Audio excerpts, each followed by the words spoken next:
if we weren't put into this situation where Daniel Andrews has made protesting illegal, you wouldn't need to have that response. And indeed, we don't see that response when we're not in a Daniel Andrews law that protests are illegal. You always, as Matt has said, you know, he used to be a liaison.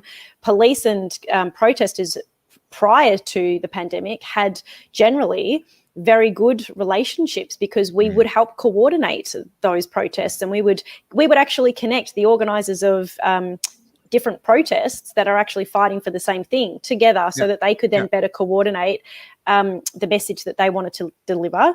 And then we would discuss with them the day, the time, which roads they could go down, so that we could block roads off. We could then notify the media, who could tell people who were driving cars or trains, you know, avoid this area, go this way. And we would have that mutual agreement and understanding with the lead protesters on the protest that they were doing.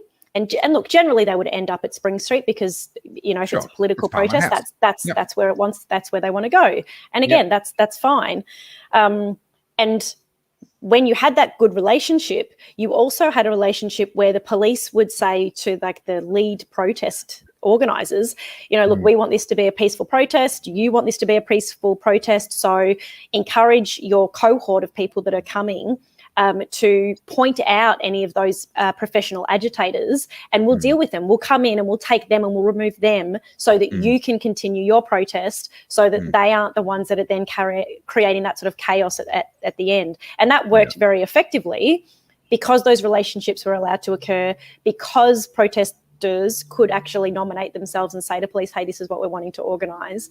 And the fact that we haven't been able to do that during the pandemic has significantly contributed to not only the injury between police and protesters at these protests, but also that reputational harm from all of this imagery that people are seeing of this overuse of a police force to quell protesters who are, you know, dissenting against a government issue.